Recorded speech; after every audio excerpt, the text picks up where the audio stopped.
ยุคทองของคนมีฝัน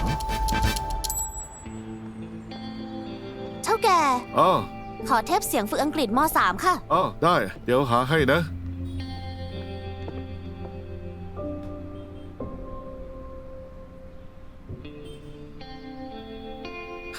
เจอแล้ว ย้อนกลับไปอดีต รีบเลยเขียนผิด ต้องย้อนไปอนาคตสิ นี่เป็นหนังเก่าปี 1985 สนุกมากอะเธออยากได้ไหม หนูไม่อยากกลับไปอนาคต หนูอยากกลับไปอดีตมากกว่า ตอนที่ 11 เอาล่ะมาสิมาแตน ว้าว เป็นไงบ้าง ตกแต่งได้สวยมาก พวกนี้ เสียวเว้ย ฉันบอก งานตกแต่งได้อบอุ่น มัน มา แน่ ก อยู่แล้ว นี่นายน่าจะไปทำงานกับไอ้หยง เอ นะ อไม่ผมชอบตั้งแผงขายกับพี่ไปมากกว่า อุ้ย โอ้ยโอ้โห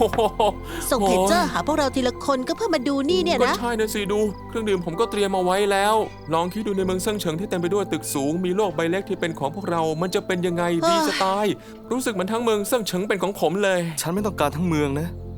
ฉันแค่อยากจะมีบ้านสักหลังที่นี่เร็ว โอ้ยโถ ฉันไม่ได้ต้องการอะไรเยอะ ฉันแค่อยากได้ร้านสักร้านฟ้าศักดิ์สิทธิ์ดินศักดิ์สิทธิ์ขอให้ฉันเช่าร้านได้ด้วยเถอะนะ เอาแล้วพี่โซลันน่ะอยากมีอะไรในเมืองเซิ่งเฉิงเหรอ ฉันเหรอ ฉันอยากจะวิ่งไปข้างหน้าอย่างอิสระ ใช้ชีวิตให้ดี แล้วก็หาเงินเยอะ ใช่เลย หาเงินเยอะๆวู้ฮู้ หาเงินเยอะๆใช้ชีวิตให้ดี มาเลย ๆ ใช้ ใช้ชีวิตให้ดี หา หาเงินเย เย อะ อะ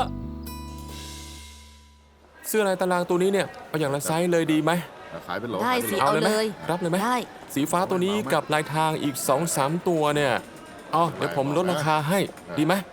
ไซส์ S กับ M เพิ่มอย่างละหน่อย ดีไหม อ่ะ สองไซส์นี้ขายได้ดีกว่า เออ ได้ ได้ เอายังเป็นที่อยู่เดิมอยู่นะ ได้เลยเดี๋ยวผมแพ็คให้เล ได้ ย ค่ะ บางครั้งก็แอบกังวลเหมือนกัน ว่าโอกาสกับเรื่องไม่คาดฝันอะไรจะมาก่อนกัน เอาเฮ้ยนี่เท่าแก่เสี่ยทำไมเอาแต่ดูผมนะดูสินค้าสิ ทำค้าขายก็ต้องดูทั้งของทั้งคนสิ อ๋อใช่ ของดีคนก็ดีธุรกิจถึงได้ไปไกล คุณวางใจในสินค้าพวกนี้ของผมเป็นของส่งออก รับรองคุณภาพไม่มีปัญหา ส่วนคนน่ะ ผมพูดไปก็ไม่มีประโยชน์หรอก ขอร่วมงานเดี๋ยวก็รู้เองนั่นแหละดีไหม คุณดูไปก่อนนะ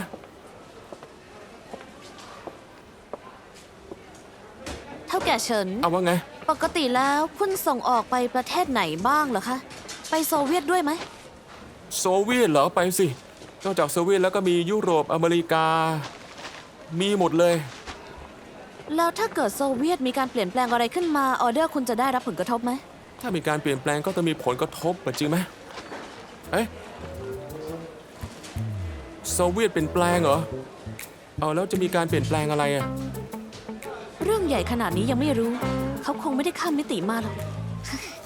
เศรษฐกิจจะดีขึ้นหรือแย่ลงก็มีผลกระทบหมด อ๋อหมายถึงเรื่องนี้เองนั่นสินะ เอาแต่วางใจได้เลย ผมเป็นคนทำธุรกิจน่าเชื่อถือ ต่อให้ทางนั้นมีการเปลี่ยนแปลงอะไรเนี่ย ผมก็มีวันให้ลูกค้าของผมเดือดร้อนอยู่แล้ว งั้นก็ขอบคุณเท่าแก่เฉิน เฮ้ย นะคะ ด้วยความยินดี เสื้อลำลองตัวนี้มีสีอื่นไหมคะ มีรอแป๊บนึงนะ เดี๋ยวผมไปหยิบให้ ค่ะ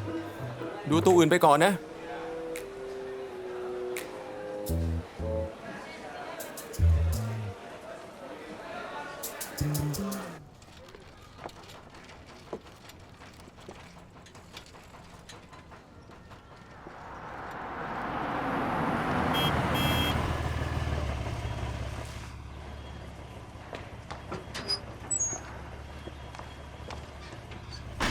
เน่เดี๋ยวก่อนสิ คุณยาย ค่า อีวี เช่าที่พวกเธอให้ฉันเมื่อวาน แบงค์20 หยวนใบนี้มันเก่าไป เอาใบใหม่มาเปลี่ยนหน่อย ได้ค่ะ ขอโทษด้วยนะคะ คุณว่าใบนี้ได้ไหมคะ งั้นฉันไปก่อนนะคะ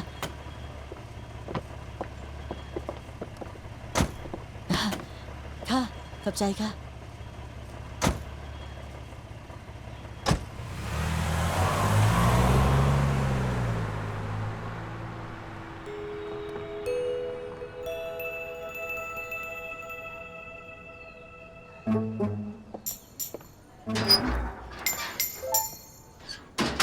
อ่ะนี่คุณลองดูครบหมดละ อ๋อ ยังส่งไปที่อยู่เดิมของคุณใช่ไหมครับ ค่ะ ตอนบ่ายผมส่งไปให้เลยนะอ่ะเอาจริงสิ เข้าไปดูไหม คราวหน้าคุณมาเนี่ยก็ไม่ต้องเข้ามาแล้วนะ ผมกำลังจะย้ายไปตรงทางเข้ามาแล้วเจอหน้าร้านเลย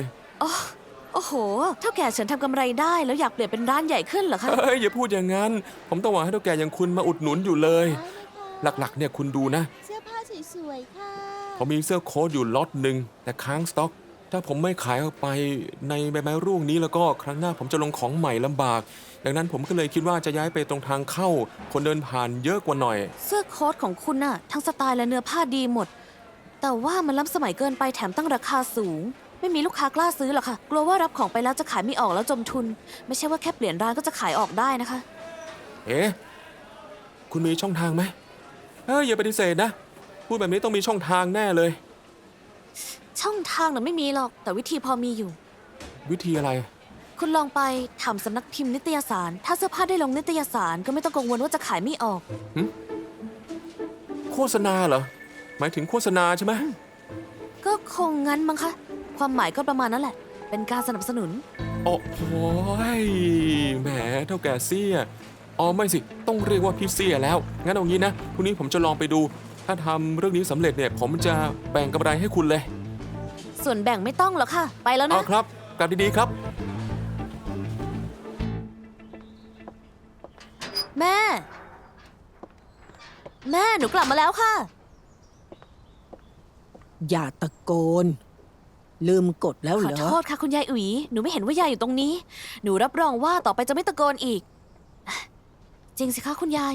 ครั้งก่อนหนูเห็นเสื้อคุณยายไปเกี่ยวกิ่งไม้ขาด พอดีว่าไปซื้อของที่หลงเฉิงเลยซื้อกลับมาฝากตัวหนึ่งดูสิ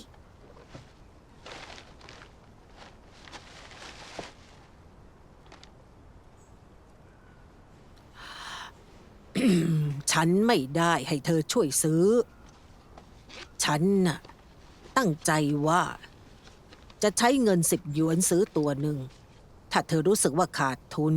ก็เอาเสื้อกลับไปเถอะ งั้นหนูไม่เกรงใจแล้ว คุณยายรับเสื้อไปนะคะ หนูขอขึ้นไปก่อนไม่รบกวนแล้วค่ะ อ๋อแม่เธอ มีรถเก๋งมารับไปแล้ว รถเก๋งเหรอคะ หรือว่าจะเป็นอาทัง กลับมาแล้วค่ะ อ้าว แม่ เจอหลานคุณแม่กลับมาแล้วอ่ะคุณยายอุ๋ยฉันห่อซาลาเปาเอามาให้คุณลองชิมค่ะ งั้นพวกเราไปก่อนนะคะ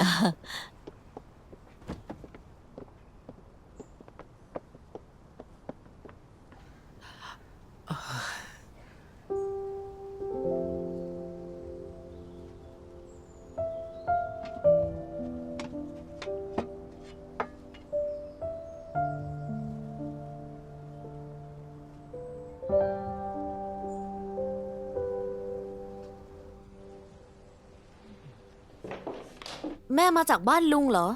แม่ไปช่วยงานที่บ้านนายกเทศมนตรีทาง นายกเทศมนตรีทาง มา กินตอนร้อนๆเถอะ โรคกระเพาะของเขายังไม่หาย ที่บ้านก็ไม่มีคนทำอาหารให้ คนขับรถเสียวหวังเลยมาถามแม่พอช่วยได้ไหม แม่ก็เลยไปต้มโจ๊กข้าวฟ่าง นึ่งซาลาเปาไว้เป็นมื้อเช้าให้เขา จริงๆแล้วก็น่าเห็นใจมากนะ อย่าไปตั้งนานแล้ว ลูกกับภรรยาเก่าก็อยู่ที่อเมริกากันหมด เรื่องอาหารก็ต้องทำเองตลอด พองานยุ่งก็กินข้าวไม่เป็นเวลาจนเป็นโรคกระเพาะ นายกเทศมนตรีทางเป็นคนบอกแม่เหรอ เสี่ยวหวังเป็นคนบอกแม่ ตอนที่แม่ไปทำอาหารนายกเทศมนตรีทางไม่อยู่บ้าน แม่ทำเสร็จก็กลับมาเลยไม่ได้รอเขาอ่ะแม่ทำแบบนี้เหมาะสมไหม ไม่ได้ทำผิดใช่ไหม ไม่ผิดหรอก แม่ไปช่วยงานเขานะ เอาที่แม่สบายใจดีกว่า แม่ แล้วแม่คิดว่านายกเทศมนตรีทางเป็นไงบ้าง จริงๆ ก็ไม่ค่อยได้เจอกันเท่าไหร่ เขาก็ดูกันเองดี แถมยังสุภาพกับแม่มากด้วย ชอบพูดขอบคุณแม่อยู่ตลอด แล้วเรื่องอื่นล่ะ เรื่องอื่นเหรอ ถ้าเขาไม่ใช่นายกเทศมนตรี แม่ว่าเขาเป็นคนยังไง อะไรคือถ้าเขาไม่ใช่ เขาเป็นนายกเทศมนตรีนะ ลูกคิดอะไรอยู่ เขาเป็นนายกเทศมนตรีแม่กับเขาต่างกันลิบลับ อย่างแรก หนูไม่เห็นว่าต่างกันตรงไหน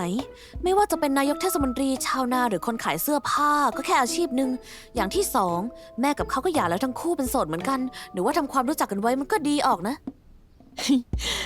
ลูกคิดไปไกลแล้ว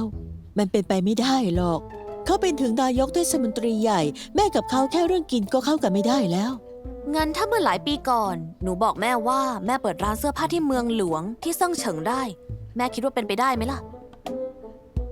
สหายหลิวเฟิน คุณแค่ทำตามความต้องการของตัวเองก็พอ อย่าแบกความรู้สึกกดดันไว้มากเกินไป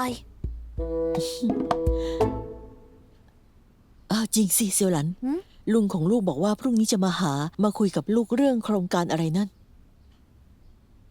ดูเหมือนว่า โอกาสจะมาก่อน อ้าวพี่เฉิง ว่า ยังไม่ไปเหรอ อ๋อ ใกล้จะเสร็จแล้ว คือว่าเมื่อ2 วันก่อนเนี่ยภรรยาผมส่งอาหารพื้นเมืองมาให้อร่อยมากเลย พี่ลองชิมดูสิ ขอบใจนะ ไม่เป็นไร เปรี้ยวเอาเรื่องเลย อ นะ ร่อยใช่ไหม อืม เก็บไว้กินเถอะผมไปละ ขอบใจ ไม่ นะ เป็นไร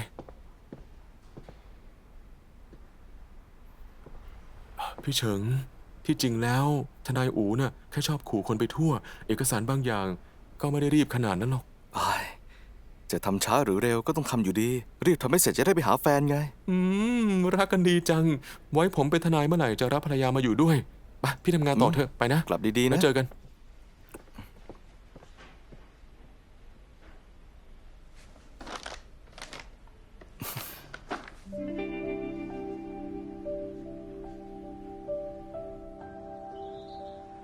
บ้านหลังนี้ที่ฉันเคยไปตกแต่งนะเป็นเท่าแก่ใหญ่เขาเห็นว่าฉันทำงานดีเขาเลยคิดว่าถ้าฉันทำงานแค่ตกแต่ง มันก็น่าเสียดายไปหน่อย ควรจะลองทำอย่างอื่นดูบ้าง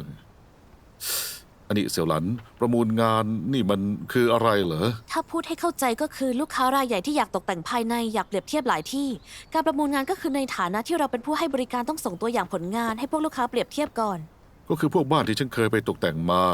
เธอให้ฉันถ่ายรูปเก็บไว้เนอะ ใช่ค่ะ ลุงฉลาดจริงด้วย แต่นี่เป็นแค่ส่วนหนึ่งเท่านั้น นอกจากคุณสมบัติของบริษัทและผลงานที่ผ่านมา เราต้องเตรียมเอกสารการประมูลตามความต้องการของลูกค้าด้วยรวมถึงแผนงานออกแบบบางส่วน หนูดูแผนงานนี้แล้วเขียนไว้ละเอียดมากว่าต้องเขียนอะไรบ้าง การเตรียมเอกสารประมูลน่ะไม่ยากที่ยากคือเราต้องเลือกประมูลโครงการไหนดีกว่า นี่เลือกเองได้ด้วยเหรอ ใช่ ครั้งนี้การตกแต่งบ้านพักของเซิ่งเฉิงถูกแบ่งออกเป็นโครงการย่อยหลายโครงการ คาดว่าคงเป็นเพราะอยากให้บริษัทเอกชนมีโอกาส ไม่งั้นจะเหมือนกับธุรกิจหยวนคุย ก่อนหน้านี้รับแต่งานตกแต่งบ้านส่วนตัวทั้งหมด ไม่เคยเข้าร่วมโครงการรัฐ คาดว่าเขาไม่มีโอกาสเข้าร่วมการประมูลครั้งนี้ได้เลย งั้นนี่ก็เป็นเรื่องใหญ่นะสิเนี่ย นี่พวกเราจะทำได้เหรอ ลุงวางใจเถอะค่ะ หนูจะทำกับลุง แล้วร้านเสื้อผ้าของเธอล่ะ ไม่เป็นไรค่ะไม่กระทบงานหรอก ครั้งนี้ต่อให้พวกเราได้งานประมูลเล็ก ๆ มาสักงาน ก็สามารถเปิดตลาดตกแต่งภายในที่เซิ่งเฉิงได้แล้ว ดูเหมือนว่านี่เป็นโอกาสสำหรับหยวนหุยของเรา นี่ก็เป็นโอกาสสำหรับหนูเหมือนกัน อ๋อจริงสิ ครั้งนี้ผู้ร่วมประมูลงานกับเรายังมีอีก2 เจ้า เป็นหน่วยงานรัฐวิสาหกิจกับบริษัททุนฮ่องกง บริษัททุนฮ่องกงนั่นชื่ออะไรนะ เชิงหลงเทียนเฉิน ใช่เชิงหลงกรุ๊ปของตู้เชิงหลงจากเกาะฮ่องกง อ๋อ นั่นห ใช่ รือเป ใช่ ล่า ใช่ใช่ใช่ใช่เลย อ๋อ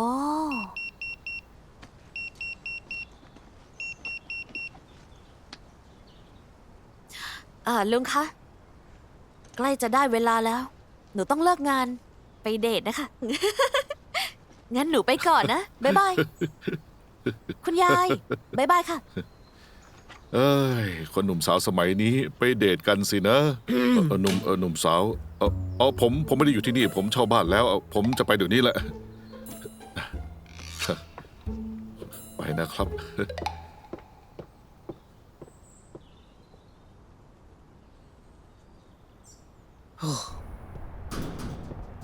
มา เป็นไงบ้าง ว้าว เปิดโลกทัศน์มองเห็นได้หมดเลย เธอหาเจอได้ยังไง ฉันคือเซี่ยเสี่ยวหลันนะ ดูสิเซิ่งเฉิงใหญ่จริง ๆ เลยนะ มองจากฝั่งบ้านนายออกไปจะเห็นแสงไฟจากบ้านเรือนหลายหลัง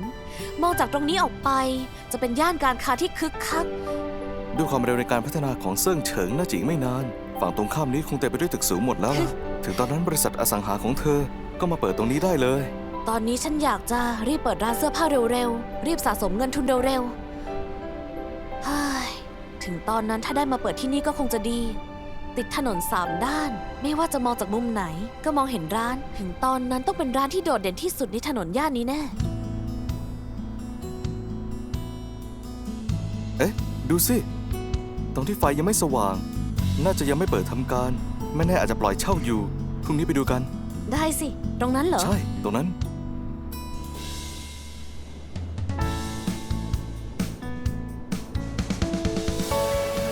อรุณสวัสดิ์ อรุณสวัสดิ์พี่เฉิง สภาพแวดล้อมใหม่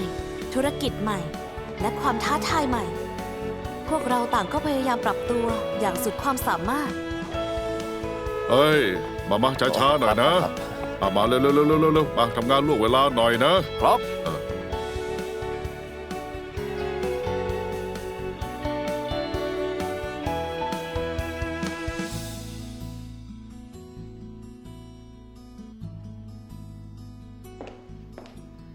เสียหลาน กินข้าวลูก ข้ามาแล้ว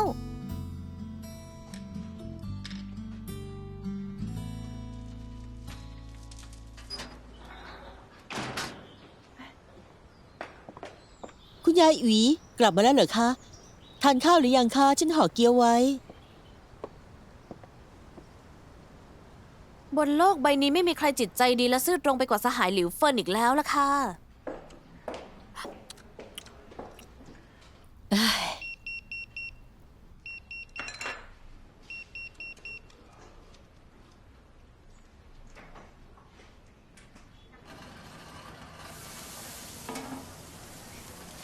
ดูคุณกินอร่อยจังเลยนะคะ เป็นไงบ้าง เรื่องนิตยสารคุยสำเร็จไหม เรียบร้อยแล้ว จองฉบับครึ่งหลังเอาไว้ นักแสดงโจว่างจิงจะใส่ขึ้นปก แล้วทำไมคุณยังทำหน้าเศร้าอยู่ล่ะ ผมต้องอ้อมไปไกลกว่าจะเจอโจว่างจิงเนี่ยอาทิตย์ที่แล้วเราโดนพวกบก.นิตยสารปั่นหัวเล่นน่ะสิ เรื่องนี้เราค่อยคุยกันทีหลัง ครับงั้นเราไปกินข้าวด้วยกัน ครับ ไปด้วยกันไปกินข้าวด้วยกัน ครับ ไปเท่าแก่เสียคุณไม่รู้หรอก พวกบก.นั่นน่ะดื่มเหล้าไปไม่น้อย ของเล็กน้อยก็รับไปหมดเลยพอพูดถึงเรื่องขึ้นปกนิตยสารก็บ่ายเบี่ยงตลอดระไว้ มา ผมไปส่ง ไม่ต้อง คุณ ส่ง เนะ ไม่ต้องส่ง นะ ไม่ต้อง นะ เกรง ผมป ใจ ส่งอง นะไม่ต้อง ครับกลับดีๆนะครับคุณหน้าบก.ครับ พี่หวัง คุณเฉิน กลับดีๆนะครับ รอข่าวดีนะ กลับ รอข่าว ขอบ ดี คุณนะครับ ครับ มีโอกาสก็มาเซิ่งเฉิงนะครับ ครับ ตอนหลังมีคนใจดีบอกมาผมถึงได้รู้ พวกเขาไม่ชอบที่ผมเป็นพ่อค้าแผงลอยทำธุรกิจส่วนตัว ยังไงพวกเขาเนี่ยก็ยังดูถูกผมอยู่ดีนั่นแหละเอาแล้วคุณทานอะไรหรือยังเอาบะหมี่สัก ไม่ ชา เป็น ไหม ไรค่ะทานมาแล้ว ชาสมุนไพรไหม ได้ค่ะ เท่าแก่ชาสมุนไพร2 แก้ว ได้ ครับ เลยรอสักครู่ เท่าแก่เสี่ยงคุณว่าเสื้อโค้ทผู้ชายที่ผมออกแบบรถนั้นมันไม่สวยเหรอพวกเนื้อผ้าและสไตล์เนี่ย ได้แล้ว มันไม่ดีพอเหรอผมไม่คิดอย่างนั้นเนี่ยเพราะผมไม่ใช่แบรนด์ดัง นอกจากผมจะไม่ใช่แบรนด์ดังแล้วเนี่ยมันยังขาดอะไรอีกเหรอ เมื่อกี้คุณก็พูดเองว่าขาดแค่แบรนด์ ถ้าคุณมีแบรนด์เป็นของตัวเอง ต่อไปเสื้อผ้าที่คุณออกแบบเอง ก็จ้างนักแสดงมาถ่ายโฆษณาได้ แบบในทีวีนั่นไงคะ ต่อไปก็ไม่ต้องง้อใคร สร้างแบรนด์ตัวเองเหรอ อ๋อแหมคิดตรงกันเลย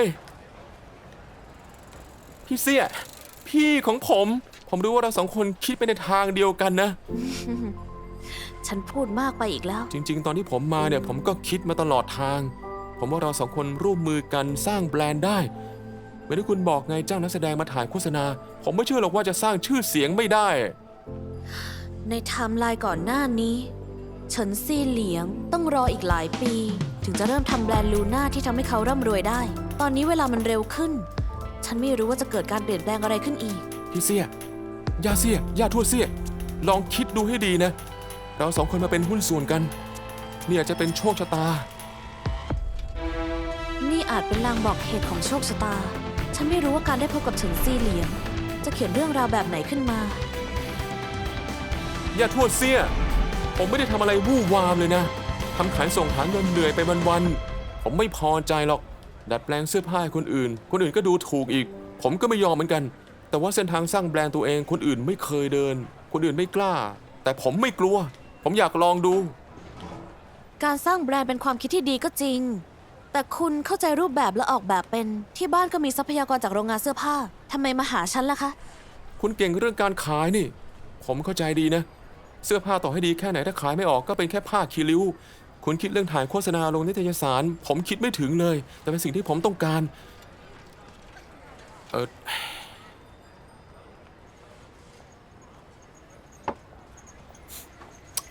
ถึงแม้ว่าเราจะเจอกันไม่กี่ครั้งก็ตาม แต่ผมรู้สึกนะว่าคุณไม่เหมือนคนอื่นเลยนะครับ คุณเหมือนกับ เหมือนกับคนที่โผล่มาจากก้อนหินเพื่อมาช่วยผม เป็นของขวัญที่โชคชะตามอบให้กับผม ขอแค่คุณยินดีร่วมมือกับผม เงื่อนไขอะไรผมก็ยอม ผมอยากให้คุณลองคิดดูนะครับ ผมรู้ว่าถ้าเราร่วมมือกันต้องมีกฎระเบียบหน่อยใช่ไหมแต่ว่าคุณวางใจได้ ผมไม่ทำให้คุณลำบากใจแน่นอน เท่าแก่เฉิน ถ้าเมื่อกี้คุณบอกว่ายอมรับเงื่อนไขฉันทุกอย่าง ฉันจะลุกขึ้นแล้วเดินออกไปทันทีเลย นี่ก็ไม่ได้พูดออกมานี่ครับ ตอนนี้ฉันน่ะต้องการธุรกิจที่ทำเงินได้จริงๆ คุณกับแบรนด์ของคุณมีศักยภาพมากก็จริง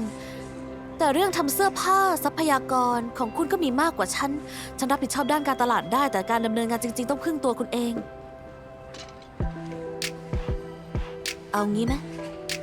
ฉันเอา 45%คุณเอา 55%เป็นไงคะ ได้ ถ้างั้นผมจะรีบกลับไปร่างสัญญา ส่วนเรื่องรายละเอียดเนี่ยค่อยคุยกันอีกทีนะ เสี่ยวโจวของคุณก็ทำงานด้านกฎหมาย ผมไม่มีทางทำอะไรที่ต้องติดคุกอย่างแน่นอนวางใจได้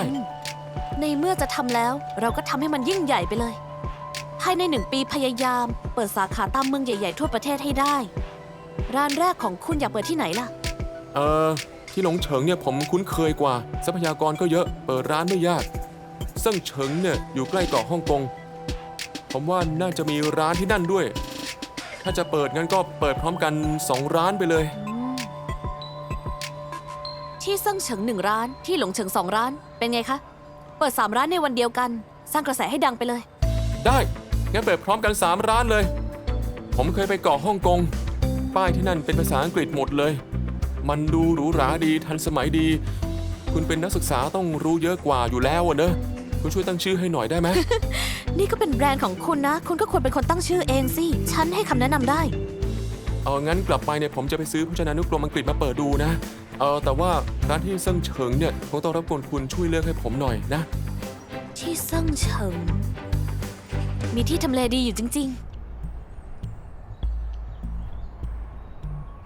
พี่เซี่ยคุณนี่มันสุดยอดจริงๆเลย ร้านนี้ทำเลดีมาก ไม่ว่าจะมาจากทางไหนก็ต้องเห็นก่อนเลยเฮ้ยเอ๊ะเดี๋ยวก่อนนะ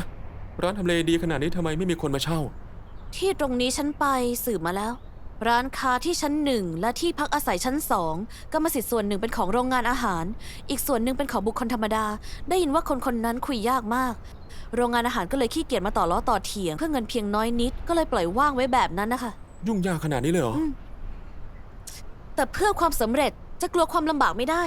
คุณกลับลงชังไปก่อนไปจัดการเรื่องแบรนด์กับเครื่องหมายการค้า ร้านนี้จะเช่ายากแค่ไหน ฉันต้องคว้ามันมาให้ได้ ได้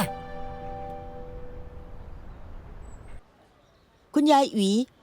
ฉันเพิ่งเรียนทำผัดหมี่เนื้อมาค่ะ ได้ยินว่าคนที่นี่ชอบกินเมนูนี้ คุณลองชิมดูซิว่าฉันทำเป็นไงบ้าง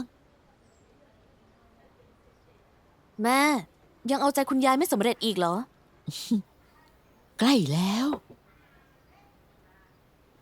โอ้ย หนูเอง หนัก หนูเอง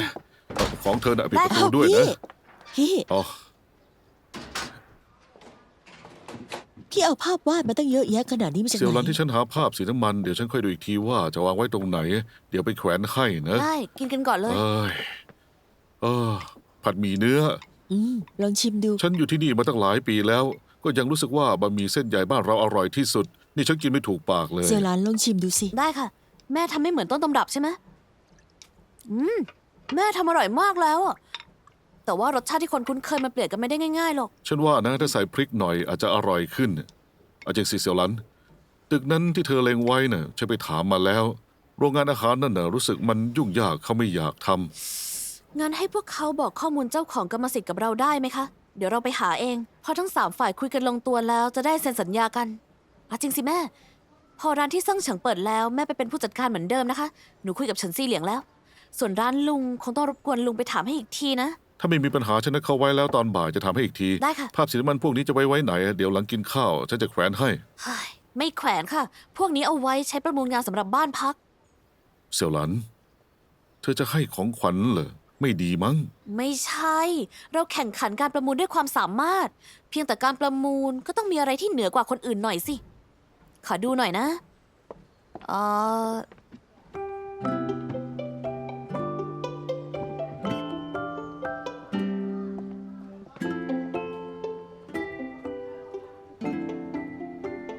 ได้ เอาอันนี้แหละ อ้ายเสี่ยวหลัน ดูชุดที่ฉันใส่วันนี้สิใช้ได้ไหมฮะ กระเป๋าใบเล็กพอดีแบบนี้ดูดีขึ้นมาเลยใช่ไหม ใช่ ดูเหมือนนักธุรกิจเอกชนจริง นี่กงหยางสินะ ๆ กงหยาง สวัสดีฉันเซี่ยเสี่ยวหลัน นี่คือคุณหลิวจากบริษัทหยวนฮุยเป็นลุงของฉันด้วย วันนี้นายเดินชมกับพวกเราไปก่อนแล้วกัน ส่วนรายละเอียดข้อกำหนดต่างๆเดี๋ยวฉันค่อยบอกนาย ครับ ตอนบ่ายผมไม่เรียนต้องใช้เวลาดูนานแค่ไหนเหรอครับ นายวางใจเถอะ ไม่ทำให้นายไปเรียนสายหรอก เฮ้ นี่คุณเสี่ยวหลันไม่ใช่เหรอแหมคุณเสี่ยไม่เจอกันนานนะครับ ที่แท้อาชีพคุณที่อยากทำก็คือตกแต่งภายในนี่เอง แต่ผมว่าคนที่มีความสามารถอย่างคุณเสี่ยเนี่ย ถึงแม้จะไม่ไปเกาะฮ่องกงก็น่าจะเข้าร่วมกับบริษัทใหญ่ๆ หรือสถาบันออกแบบทำไมถึงมาอยู่ที่ลำบากแบบนี้ล่ะครับ ไม่ทราบว่าคุณเสี่ยเคยได้ยินชื่อบริษัทเชิงหลงเทียนเฉินบ้างไหมครับ แต่ละโครงการมีแต่โครงการใหญ่ๆ เราต้องการคนเก่งแบบคุณเสี่ยพอดีเลย คุณตู้คะ ในเมื่อบริษัทที่ลำบากของพวกเรา สามารถยืนเคียงข้างบริษัททุนหนาของพวกคุณได้ ก็หมายความว่าอนาคตของเราไกลแน่นอนค่ะ ฉันยังคงชอบที่จะอยู่ในที่ที่มีอนาคตมากกว่า ก็ได้ครับ ถ้าครั้งนี้เนี่ยเราได้เป็นหุ้นส่วนกันแล้วก็ ผมอยากจะคุยกับคุณเสี่ยให้มากขึ้นนะครับ ฉันว่าคุณตู้ไม่ได้สนใจเรื่องการประมูลเลยใช่ไหมคะ เราไม่มีอะไรต้องคุยกันแล้วค่ะ ไปกันค่ะลุง ได้ บ้านพักรับรองของเรามีห้องพักเดี่ยวขนาดต่างกัน 67 ห้อง ห้องประชุมใหญ่ 3 ห้อง ห้องประชุมเล็ก 9 ห้อง ห้องอาหาร 2 ห้อง และโถงต้อนรับ 1 ห้องค่ะ ทั้งหมดนี้อยู่ในขอบเขตการประมูลของเราครั้งนี้ สามารถเลือกประมูลทั้งหมด หรือจะประมูลแค่บางส่วนก็ได้ รายละเอียดพวกนี้อยู่ในเอกสารของเราทั้งหมดแล้วสามารถอ่านดูได้ด้วยตัวเอง แล้วถ้าทุกท่านต้องการก็สามารถวัดขนาดพื้นที่จริงได้เลยค่ะ งั้นเราเดินดูตามสบายได้ไหมคะ ได้สิคะ ฉันอยู่ที่ห้องทำงาน ถ้าต้องการอะไรก็เรียกได้ตลอด ครับ ค่ะ ครับ ขอบคุณ ค ค่ะ รับ อืม ขอบคุณนะครับ ลุงคะ อืม งั้นเราไปดูห้องอาหารชั้นล่างกันเถ อ๋อ อะ ไป คุณตู้ คุณเสี่ยมีอะไรจะสั่งเหรอครับ ตอนนี้เราเป็นคู่แข่งกันแล้วใช่ไหม คุณตามฉันมาทำไม คนของคุณอยู่ทางนั้นไม่ใช่เหรอคะ เป็นคู่แข่งก็ดีนะ เราร่วมมือกันได้ มาร่วมมือกับบริษัทที่ดูเหนื่อยอย่างเราเน่ะเหรอ ก็ใช่นะสิครับ ว้าวเสี่ยวหลัน เธอดูที่นี่สิไม่เลวเลยนะ ห้องอาหารใหญ่มาก จริงสิ คุณชายคนนั้นน่ะฉันเห็นว่าเธอรู้จักเขา เคยเจอที่เมืองหลวงนะตอนนี้เขาเป็นเท่าแก่ของเซี่ยต้าจิน เซี่ยต้าจินเหรอ อืม ทำไมยังมีเรื่องเซี่ยต้าจินอีก เรื่องของเซี่ยต้าจินหนูอธิบายให้เขาฟังแล้ว ตอนนี้เขาอยากมาตามตื้อหนูเอง หนูว่าวันนี้เขาตั้งใจตามมาเอง ฉันว่าแล้วไม่มีผิด บริษัทอื่นเขาแยกกันมาทั้งนั้นน่ะแต่เขาดันจะมารวมกลุ่มกับเรา ฉันก็ไปสืบมาแล้ว คนที่ดูแลโครงการนี้ของฝั่งนั้นก็คือคนหัวล้านๆเขาเป็นคนรับผิดชอบ จริงแล้วก็ไม่ได้ทำโครงการใหญ่อะไร ก็แค่เอาบริษัทชิงหลงนี่มาสร้างภาพให้ตัวเอง ได้ค่ะ เราทำของเราให้ดีก็พอ ใช่ ลุงคะดูสิ ฮะ จริง ๆ แล้ววันนี้ส่วนที่ทำกำไรมากที่สุดก็คือห้องพักแขก แต่ว่าใช้เวลาตกแต่งนาน แล้วเราก็ไม่มีเงินสำรองจ่ายเยอะขนาดนั้น จริง ด้วย สิ67 ห้องเลยนะให้ตายสิ อยากได้มากเลยนะ เฮ้ยน่าเสียดายน่าเสียดา ไม่ ย เป็นไรยังมีโอกาสอื่นอีกไม่ใช่เหรอ อ่า ห้องประชุมใหญ่3ห้อง ห้องประชุมเล็ก9ห้อง งานประมูลนี้เล็กน่าจะง่ายกว่าหน่อย ห้องอาหารก็เหมือนกัน ลุงอยากทำห้องไหนล่ะ เดี๋ยวนะ ฉันยังไม่เข้าใจเลยเธอคิดดูนะ ทั้งห้องอาหารห้องประชุมแล้วก็ห้องพักแขก ทั้งหมดนี่ต่างคนต่างทำแล้วสไตล์มันจะไปในทางเดียวกันได้เหรอ งั้นเราก็เสนอแผนการออกแบบที่สไตล์เป็นไปในทางเดียวกันสิ ถือซะว่าช่วยแก้ปัญหาให้บ้านพักไป แล้วทำไมต้องทำเราเลือกมาอย่างหนึ่งแล้วจะต้องออกแบบแผนงานอื่นให้อีก มันไม่ขาดทุนแย่เลย เรื่องนี้ลุงไม่ต้องห่วงหนูคิดแผนไว้หมดแล้ว นี่ไงกงหยางคือคนที่หนูจ้างมาช่วยงาน กงหยางเป็นไงบ้าง ตอนนี้สนใจขึ้นมาหรือยัง โรงแรมกับบ้านพัก จะเน้นเรื่องสไตล์โดยรวมเป็นหลัก เราจะทำแผนงานที่ใหญ่ขึ้น ดูเหมือนจะเพิ่มภาระงานขึ้นนิดหน่อย แต่ภาระงานที่เพิ่มขึ้นเนี่ย ก็เพียงพอที่จะบีบให้คู่แข่งจนตรอกแล้ว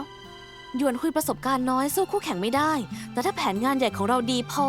ถ้าพวกเขาเอาไปใช้แบ่งผลประโยชน์ให้คนอื่นแล้วว่าเราจะขอส่วนแบ่งบ้างไม่ได้เลยเหรอ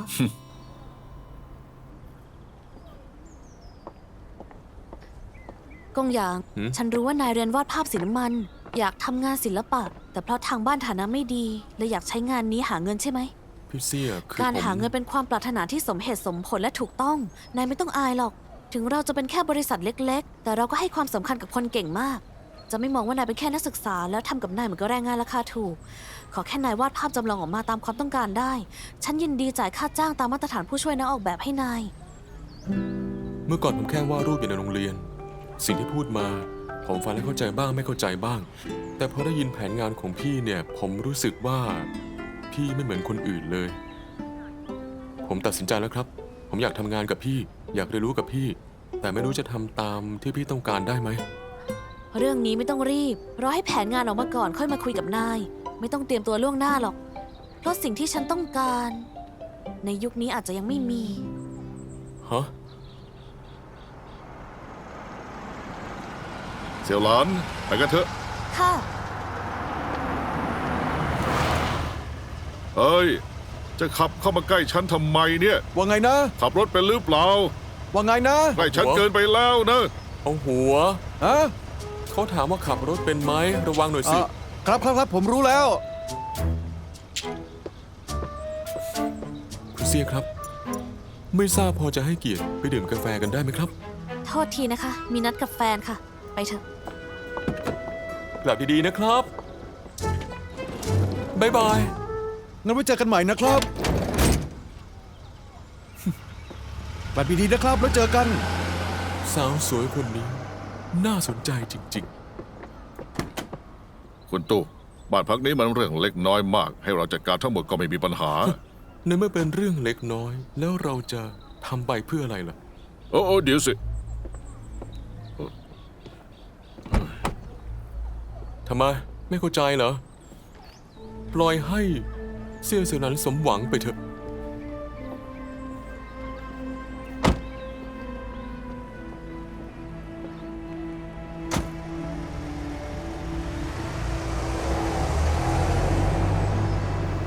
คุณตู้จะให้เราออมมือเหรอครับ เขาเปลี่ยนผู้หญิงอาทิตย์ละ3 คนจะให้ฉันออมมือเหรอ ฝันไปเถอะ ไปเอารถ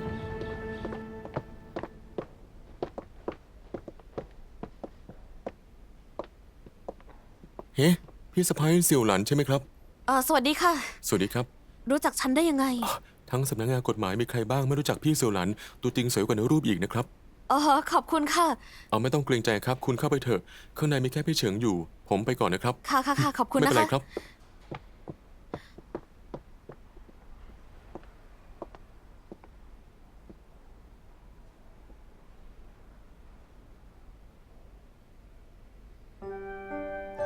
โจเฉิง อ้าว เธอมาแล้วเหรอ ข้าวก่อน เสร็จแล้วค่อยทำงาน เดี๋ยวก็ปวดท้องหรอก ได้ เร็ว นั่งสิ ได้ เอาของอร่อยมาเหรอ ทำไมนายเอารูปฉันมาวางไว้ล่ะ พอฉันมาที่สำนักงานกฎหมาย พี่สาวฝ่ายสนับสนุนก็แนะนำสาวให้ฉันตลอดเลย เอาญาติพี่น้องเพื่อนฝูงที่บ้านมาแนะนำให้ฉันจนครบทุกคนแล้ว อืม เข้าใจเลย ก็แหมแฟนทั้งหล่อและเก่งขนาดนี้ ใครไม่อยากพาเข้าบ้านบ้าง ฉันบอกพี่เขาไปแล้วว่าฉันมีแฟนแล้ว ตอนแรกพี่เขาก็ไม่เชื่อ หลังๆยังบอกอีกว่าอ๋อไม่เป็นไร ยังไงก็ยังไม่ได้แต่งงาน จนฉันต้องเอารูปนี้มาตั้งไว้ เขาถึงได้ยอมแพ้ไป แล้วทำไมทำแบบนั้นล่ะ ก็เพราะว่า แฟนของฉัน ทั้งสวยทั้งเก่งไงล่ะ พักหลังพี่ก็กลัวฉันไม่คู่ควรกับเธอเลยเอาแต่สอนวิธีเอาใจเธอให้ฉัน คนที่สำนักงานกฎหมายออกไปกันหมดเลยเหรอ อ๋อ ถึงสำนักงานกฎหมายจะไม่ใหญ่ แต่ก็มีคดีไม่น้อย ในมือแต่ละคนมีคดีอยู่หลายคดีเลยล่ะ แล้วนายล่ะ อ๋อ ฉันเพิ่งมาไม่ใช่เหรอ ก็ทำงานเอกสารไปก่อนไง ทำความคุ้นเคย พวกนี้เป็นสไตล์เดียวกันมาวางรวมกันได้ แล้วก็พวกนี้สีใกล้เคียงกัน ต้องวางแยกกัน แบบนี้ลูกค้าจะได้แยกออกง่าย โอ้การตั้งแผงลอยเนี่ยเป็นงานที่ละเอียดเหมือนกันนะ ๆ แน่นอนสิยังมีอะไรให้เรียนรู้อีกเยอะ เท่าแกที่ซื้อไปเมื่อวานไม่เอาแล้วขอเงินคืนหน่อย จะคืนเหรอไหนขอดูหน่อย จะคืนไหม อะไรซื้อไปแล้วคืนไม่ได้ คุณจะคืนผมก็ต้องขอดูก่อนสิ ไม่คืนใช่ไหมจะแจ้งกรมพาณิชย์นะ แจ้งกรมพาณิชย์เหรอเอา คืนให้คุณ ต่อไปไม่ต้องมาอุดหนุนแล้วนะคะ ชักช้าอยู่ได้ นี่โธ่ พี่ป๋ายทำธุรกิจแบบนี้ไม่ได้นะ คนคนนี้เป็นตัวปัญหาที่ขึ้นชื่อแถวนี้ สนิทกับพวกอันธพาลมาก ถ้าวันนี้ไม่คืน พรุ่งนี้เขาก็จะยกพวกมาหาเรื่องอีก เราจะค้าขายไม่ได้ ดูสิ นี่ขาดหมดแล้ว เพราะเขาอ้วนเกินไป ฉันไม่อยากตั้งแผงลอยแบบนี้ไปเรื่อยๆอีกแล้วอะ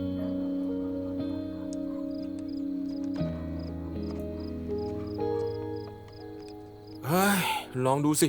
ดูเหมือนจะขายดี แต่ว่าจริง ๆ แล้วกำไรน้อยมาก แถมเจอคนบ้าอีก ร้านเราเดิมทีก็เน้นขายถูกกำไรน้อยได้มาแต่เงินค่าเหนื่อย คุณชาย นี่ยังไม่ทันเริ่มก็ทนไม่ไหวแล้วเหร ไม่ อ ใช่ ผมคิดว่ากำไรมันน้อย แต่ไม่คิดว่ามันจะน้อยขนาดนี้ แต่ว่าพวกพี่ทนได้ ผมก็ต้องทนได้ จริงๆ ฉันก็กำลังคิดอยู่เหมือนกันน่ะ ลองคิดดูนะ พอฉันเช่าร้านได้แล้ว ฉันจะทำธุรกิจอะไรดี คงจะขายของชำไปตลอดไม่ได้เนาะเสี่ยวหลันเธอก็ช่วยฉันคิดหน่อยสิ ฉันจะทำอะไรดีถึงจะช่วยเกื้อกูลธุรกิจในอนาคตได้อะ ตอนนี้ลุงฉันกำลังจะเปลี่ยนไปตกแต่งเชิงพาณิชย์แล้ว ฉันคิดว่าในอนาคตฉันอาจทำพวกนี้ด้วย วัสดุก่อสร้าง วัสดุก่อสร้างเป็นไง ที่สะพานเดินหมินมีร้านเล็กๆ อยู่ไม่กี่ร้านแต่ก็ไม่ได้ใหญ่โตอะไร วัสดุก่อสร้างดีเลยนะ สามารถทำจากเล็กๆก่อนได้ แล้วค่อยขยายใหญ่ขึ้น ในอนาคตก็สามารถเปิดตลาดวัสดุก่อสร้างได้ ตอนนั้นก็ซื้อของตกแต่งได้ทีเดียวครบจบ นี่พี่ไปหรือว่าตั้งเป้าหมายใหญ่เกินไปไหม ไม่กลัวหรอก ตั้งเป้าหมายให้ใหญ่เข้าไว้ จะได้มีแรงผลักดันในการฮึดสู้ พรุ่งนี้เราไปทำไอ้นั่นกัน ไอ้นั่นเรียกว่าอะไรนะ ไอ้นั่นอ่ะ ไอ้นั่น สำรวจตลาด ไอ้นั่นอ่ะสำรวจตลาด เดี๋ยวไปด้วยกันนะ เสียวเหวยว่าไง เฮ้ย ไม่นึกเลยทำธุรกิจส่วนตัวจะลำบากขนาดนี้ วัยหนุ่มของผมเนี่ยต้องมาเสียเวลากับเรื่องธุรกิจจุกจิกพวกนี้ นี่ ใครบอกว่าวัยรุ่นต้องออกไปเสี่ยงล่ะ ถ้านายทนไม่ไหวฉันโทรหา อารองไหม เฮ้ย อย่าเลยอย่าแบบนั้นผมยิ่งทนไม่ไหวเลย เอ๊ะทำไมพี่เสี่ยวหลันถึงมองโลกในแง่ดีจัง ไม่เคยบ่นสักคำเลย สำหรับเพื่อนๆที่หามาได้ด้วยความยากลำบาก ฉันก็อดไม่ได้ที่อยากจะเป็นตัวช่วยและคอยชี้แนะ ให้พวกเขา นั่นสิ ทั้งที่ฉันอายุมากที่สุด แต่เสียวหลันกลับเหมือนเป็นผู้ใหญ่กว่า อืม แต่ก็กลัวว่าจะทำเกินไป พูดมากไปจนความลับแตก เด็กบ้านจนก็ต้องรีบเป็นผู้ใหญ่แบบนี้แหละ จริงๆ ช่วงนี้ฉันก็ไม่ค่อยราบรื่นเท่าไหร่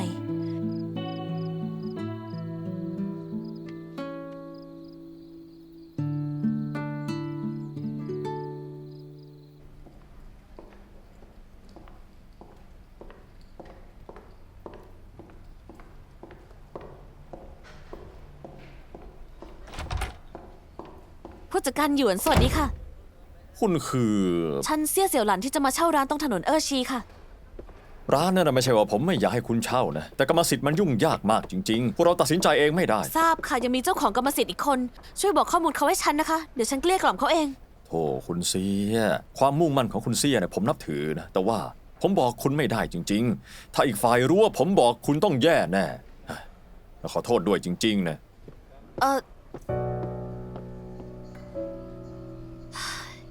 เป็นคนแบบไหนกันนะ ถึงขั้นเอ่ยชื่อไม่ได้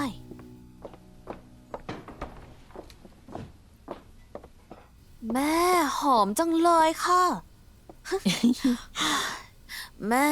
หนูว่าหนูต้องรีบเปิดร้านเสื้อผ้าได้เร็วๆแล้วล่ะ ไม่งั้นฝีมือแม่พัฒนาขึ้นหนูคงอ้วนจนเดินไม่ไหวแน่ นี่ เอ้า นี่ของคุณยายอุ๋ย อ๋อ ของพวกเราอยู่ในหม้อจ้ะ ค่ะ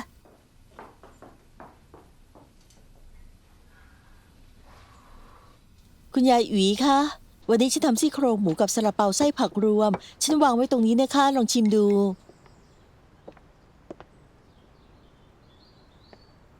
คุณยายอุ๋ย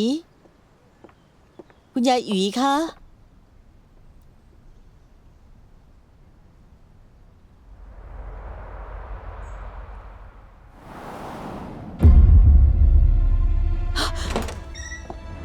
คุณยายอุ๋ย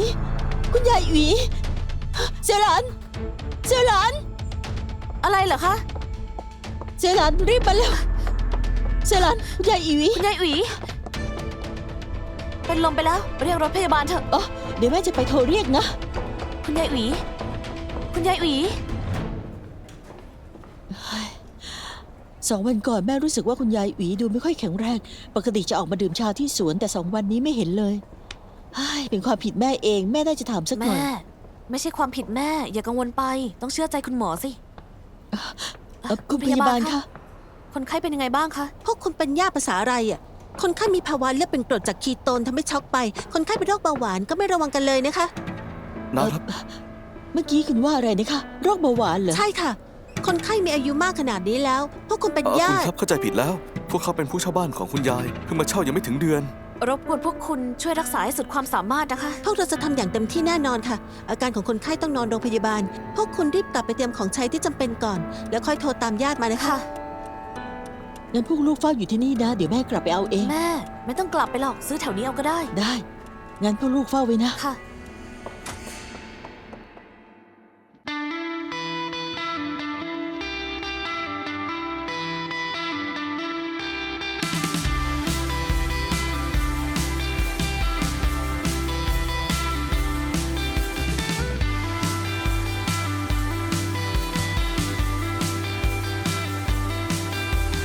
阳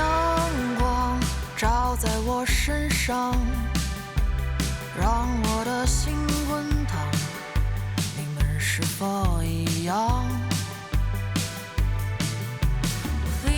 想总是发着光，有时也会遗憾，失去了就坚强，向远方。白日做的